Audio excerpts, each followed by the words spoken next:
Hello everyone, welcome to Grammarly hacks by Kavita. आज के video में हम डिस्कस करेंगे मोस्ट इंपॉर्टेंट एंटोनियम्स, सिनोनियम्स। जितने भी मैं आज लेके आऊँगी 20 एंटोनियम्स या सिनोनियम्स कह लो आप, ये सारे के सारे आपके प्रीवियस पेपर्स के ही हैं। ये जो पेपर्स मैंने निकाले हैं आपके नॉट ओनली जेके एसएसबी के पेपर्स के होंगे, इनमें से कुछ आपके एसएससी के पेपर्स और कुछ टीचिंग लेवल एग्जाम के पेपर्स के भी होंगे। इन शॉर्ट कहा जाए तो ये जितने भी मैं करवाऊँगी वो सारे के सारे ही इंपॉर्टेंट हैं।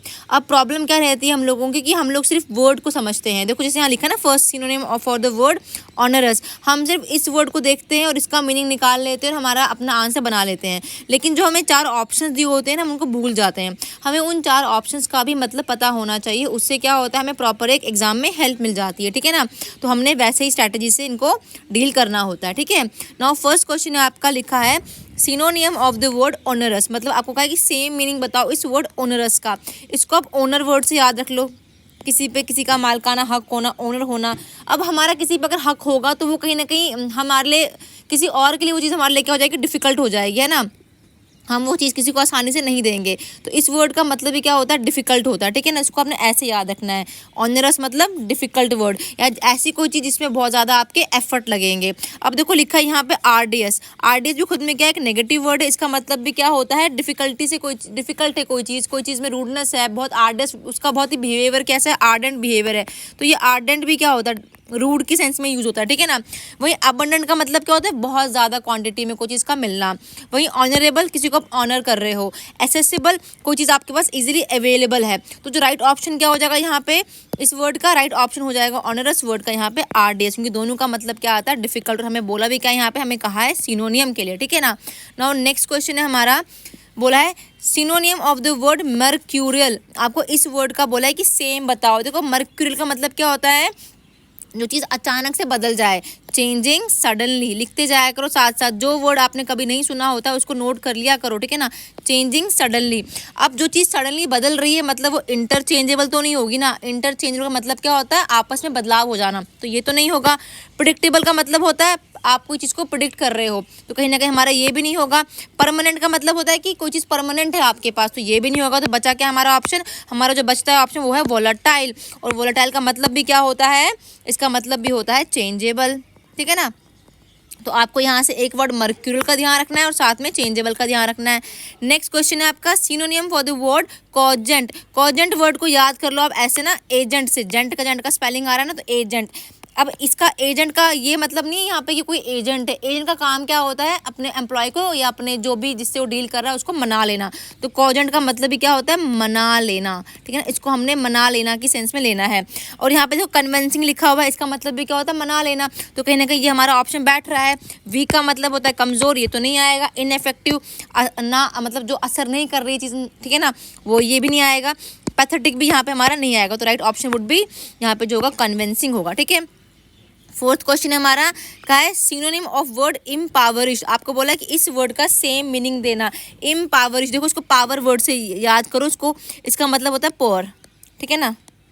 ठीक है, वहीं लिखा है यहाँ पे जेनरस। जेनरस का मतलब उदार। ठीक है ना।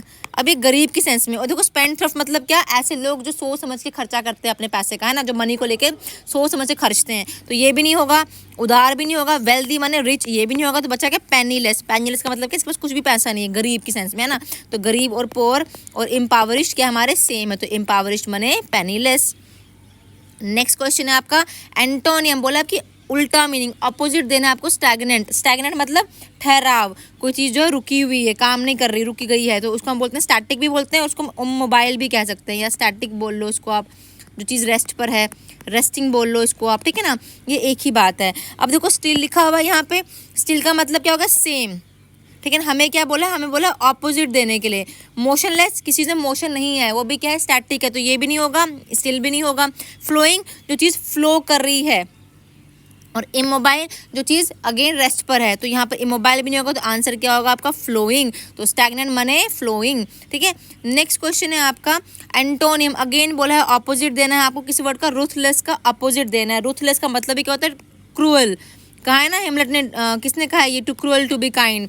तो क्रूअल यहाँ पे क्या है, रुथलेस है। ठीक है ना। अब रुथलेस के लिए आपके पास वर्ड क्या है, कठोर हो गया, आपके पास वर्ड हार्श हो गया। इसके लिए मर्सीलेस, जिसको किसी पे दया नहीं आती है ना, तो मर्सीलेस भी क्या होता है, रुथलेस ही होता है कहीं ना कहीं। देखो यहाँ लिखा है क्रूअल, ये सेम वर्ड हो गया। हार्श भी क्या होगा, इसका सेम ही हो गया। मर्सीलेस भी क्या होगा, सेम हो गया। कंपैशनेट, दयालु, जिसको इजीली किसी पे तरस आ जाए, तो यहाँ पे जो हमारा आंसर बन जाएगा वो दयालु बन जाएगा। तो रुथलेस माने कंपैशनेट, ठीक है ना, क्योंकि हमें यहाँ मैंने मतलब सेम नहीं बोल रही, मैं अपोजिट बोल रही हूँ। रुथलेस का मतलब होता है क्रूअल, तो क्रूअल का अपोजिट क्या हो जाएगा हमारा, दयालु, ठीक है ना। नेक्स्ट है एंटोनिम ऑफ ऑब्सक्योर वर्ड। आपको वर्ड दे रखा है ऑब्सक्योर। ऑब्सक्योर का मतलब कोई चीज़ जो हमें अनक्लियर है, जहाँ पे आपको एम्बिग्यूटी है, एम्बिग्यूअस है। देखो ये सारे सिनोनिम्स ही हैं, ठीक है ना, एम्बिग्यूअस, एम्बिग्यूटी, ठीक है ना। अब या वेग बोल लो आप, इसके लिए बोला है कि ऑपोजिट देना है, लेकिन आपको उल्टा मीनिंग।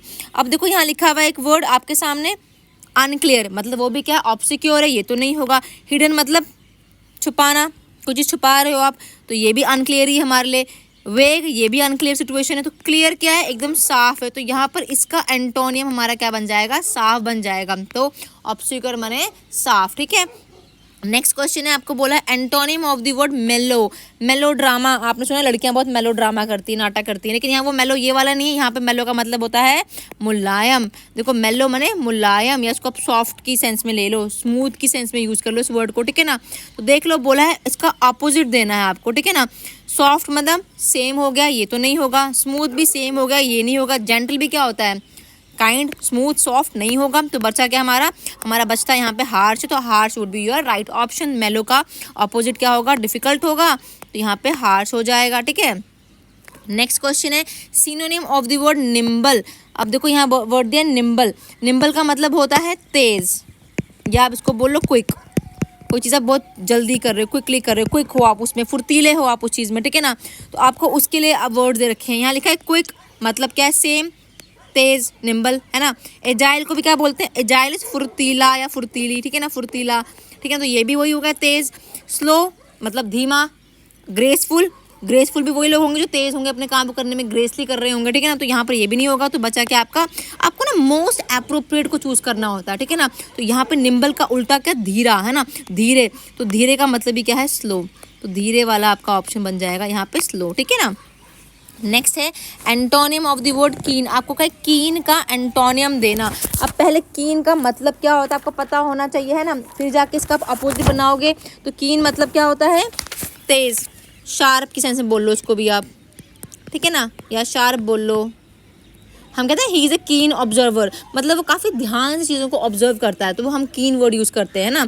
तो यहाँ पे देखो शार्प क्या है, इसका सेम मीनिंग है। एंथुजास्टिक भी क्या होते हैं, वो लोग जो काम करने काफ़ी एनर्जेटिक होते हैं, तो ये भी नहीं होगा।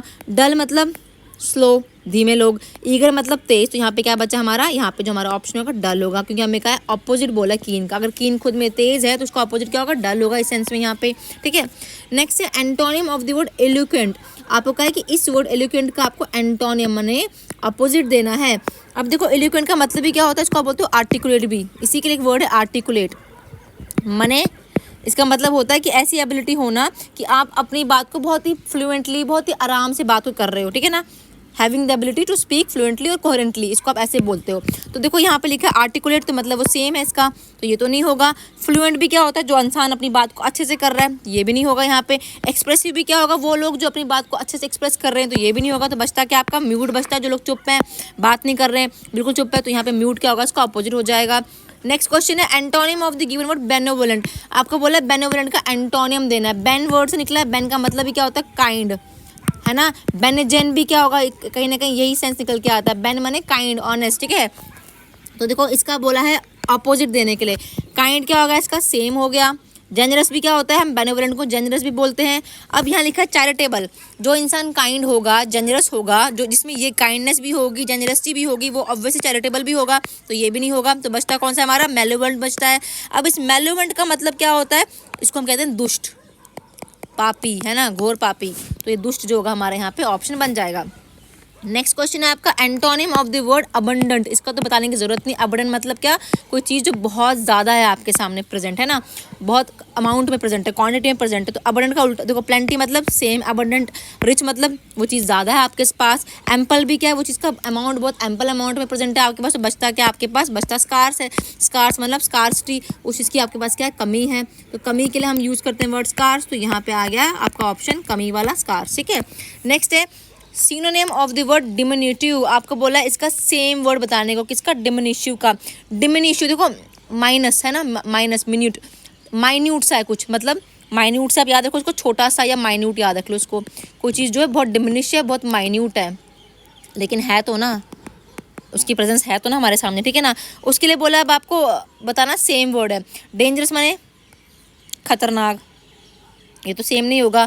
फेलिशियस भी इसका सेम नहीं होगा। एक्सपीडिशन माने ये भी सेम नहीं होगा। तो पटाइट जो बचता है इसका वो होगा आपका क्या है, सेम वर्ड होगा किसका, डेमोनिशियो का, ठीक है। तो यहाँ पे पटाइट जो है आपका वो राइट ऑप्शन है। नेक्स्ट वर्ड है आपका synonym of the word reluctant. अब आपको बोला है इस रिलक्टेंट वर्ड के लिए सेम बताने को। रिलक्टेंट का मतलब होता है रिपल करना, है ना, रिपल्शन, रिपल्शन वर्ड, ठीक है ना, रिपल्शन से निकला हुआ है। तो देख लो यहाँ पे अफ्रेड मतलब डरा हुआ, ये तो नहीं होगा। स्टीडी मतलब तेज हो गया। प्लीज मतलब किसी को प्लीज कर रहे हो, ये भी नहीं होगा। तो बचा क्या हमारा, अनविलिंग बचा। तो यहाँ पे जो अनविलिंग होगा वो कहीं ना कहीं इसका सेम होगा, क्योंकि रिपल्शन ही, जहाँ पर रिपल्शन होगी वहाँ पर क्या होगी, अनविलिंगनेस होगी। तो आपको अप्रोप्रिएट ऑप्शन नहीं दिए होते हैं, कभी कभार आपको घुमा के ऑप्शन दिया होता है, लेकिन आपको चूज करना होता है द बेस्ट वन जो सूट कर रहा होगा, ठीक है। तो यहाँ पे अनविलिंग सूट कर रहा है इन तीनों से, ठीक है, इसलिए हमने यहाँ पे अनविलिंग लगा दिया। अब नेक्स्ट अगर यहाँ पे देखो, यहाँ पे अगर इसके लिखा होता है रिलक्टेंट के लिए आपको ऑप्शन में रिपल्शन, एक ऑप्शन में रिपल्शन, और फिर वही अफ्रेड लिखा होता या स्टीडी लिखा होता या प्लीज लिखा होता, फिर आप रिपल्शन लगा लेते, ठीक है ना, इसमें कोई दिक्कत वाली बात नहीं है। नेक्स्ट क्वेश्चन है आपका synonym of the word ramification. Ramification ये वर्ड बड़ा आता है। रैमिफिकेशन का मतलब होता है बांटना, डिवाइड करना, चीज़ों को बांट के कोई चीज़, ठीक है ना। वहीं लिखा है इंसेप्शन, इसका मतलब होता है कुछ चीज़ को स्टार्ट करना, उद्गम होना, उद्गम या स्टार्ट करना किसी चीज़ को, ठीक है ना। और कॉन्सिक्वेंस का मतलब नतीजा, सोर्स, कोई चीज़ आपने कहाँ से ली है वो सोर्स हो गया। और सेटिस्फिकेशन मतलब सेटिस्फाइड है या नहीं है। बोला है इसका सिनोनियम सेम बोलना है। मतलब अब देखो यहाँ पे कॉन्सिक्वेंस, यहाँ पे देखो सोर्स तो नहीं आएगा। सेटिस्फिकेशन मतलब सेटिस्फाइड हो आप किसी काम से, तो वो भी नहीं आएगा। इंसेप्शन माने उद्गम, तो ये भी नहीं आएगा। बचा क्या हमारा, बचता हमारा कॉन्सिक्वेंस है। अब देखो कॉन्सिक्वेंस का मतलब नतीजा होता है, लेकिन देखो रैमिफिकेशन का मतलब भी क्या, बांटना है, हमने कहीं उसको डिवाइड करना है। तो कॉन्सिक्वेंस भी हम इसको यहाँ पर डिवाइड की सेंस में ले सकते हैं, ठीक है ना। तो इसीलिए यहाँ पे जो राइट ऑप्शन है वो कॉन्सिक्वेंस दिया हुआ है, ठीक है ना। ध्यान रखना है इस चीज़ का, मतलब इसको आप समझो ऐसे भी, कॉन्सिक्वेंस को तोड़ के पढ़ लो कि सीक्वेंस में आप जब किस चीज़ की सेंस ला रहे हो ना, कि सीक्वेंस में आप सेंस ला सकते हैं जब उसको हम कहते हैं कॉन्सिक्वेंस। और वही मतलब होता है बांटने का, कि आप जब चीज़ों को सीक्वेंटली प्रेजेंट कर रहे हो, ठीक है। नेक्स्ट वर्ड है सिनोनिम ऑफ वर्ड प्रीडेसेसर। देखो लिखा प्रीडेसेसर मतलब प्री मतलब जो चीज़ पहले आई है ना। सक्सेसर क्या होता है, जो हमारे बाद में है, जो अभी चल रहे आगे वाले आएंगे वो हो गए सक्सेसर। प्रोड्यूसर मतलब जो थे हमारे पहले। प्रोसेसर मतलब किसको प्रोसेसर करना। लेजर मतलब भी यहाँ पे, ये लेजर का मतलब भी शायद ज़मीन से होगा, ये वर्ड भी यहाँ पे नहीं। तो बचता है कि ऑप्रेसर। ऑप्रेसर का मतलब क्या होता है, जो ऑप्रेस करते हैं, किसी को दबाते हैं। कहीं ना कहीं ये ऑप्रेस पहले ही तो आया होगा ना, ठीक है ना। तो यहाँ पे जो सही वर्ड बैठेगा वो बैठेगा आपका ऑप्रेसर ही, ठीक है ना। नेक्स्ट क्वेश्चन है आपका एंटोनियम। बोला है आपको वर्ड लैकाडेसिकल का। इस वर्ड का आपको बोला है एंटोनियम देना। देखो बनाई किस वर्ड से, लैक से बना हुआ है। लैक का मतलब कहीं ना कहीं कम से निकालेंगे, कम से निकालेंगे तो इसको हम डल की सेंस में भी यूज़ कर सकते। देखो लैकाडेसल, तो डेसल का मतलब डल, ठीक है ना। ऐसे याद करना है इसको लैकाडेसल, क्योंकि लंबा वर्ड है तो दिक्कत ना हो आप लोग को, ठीक है ना। अब अगर ये चीज़ कोई डल है हमारे लिए, तो हमें बोला उसका डल का बोला है कि अपोजिट देने के लिए। तो इनडिफरेंट तो नहीं होगा, जॉक्यूलर भी नहीं होगा। एंथुसियास्टिक क्या होता है, जिसमें एंथुसियाज्म भरा होगा, वो डल तो नहीं होगा, वो मतलब वो हाई इन एनर्जी होगा कहीं ना कहीं। ल्यूक वार्म भी नहीं होगा। तो क्या होगा यहाँ पे, यहाँ बचता ही क्या है आपका ऑप्शन, यहाँ बचता ही है फिर आपका कौन सा, एंथुसियास्टिक। क्योंकि लैकाडेसिकल का मतलब क्या है, लैक है, किसी की कमी है, तो उसका उल्टा क्या होगा, एंथुसियास्टिक बचेगा, ठीक है ना। आई होप क्लियर हो गया होगा। नेक्स्ट है antonym of the word optimistic. Optimistic word आपने सुना है बहुत बारी, क्या बोलते हैं उसको, आशावादी हिंदी में, ठीक है ना। आशावादी, आशावादी का उल्टा क्या होना चाहिए, आशावादी का उल्टा होना चाहिए पेसिमिस्टिक। इसमें तो कोई दो राय ही नहीं है, ठीक है ना। तो यहाँ पे जो होगा पेसिमिस्टिक, मतलब जो नेगेटिव वर्ड है ना, ये अगर आशावादी खुद में पॉजिटिव है तो कैसा वर्ड है, ये जो पेसिमिस्टिक है खुद में नेगेटिव वर्ड है ना। एनर्जेटिक क्या होता है, हाई इन एनर्जी, ठीक है। रियलिस्टिक, इनकी रियलिस्टिक अप्रोच होती है, ठीक है ना। नेक्स्ट है antonym of the word alluring. Alluring word का आपको बोला है कि अपोजिट देने के लिए।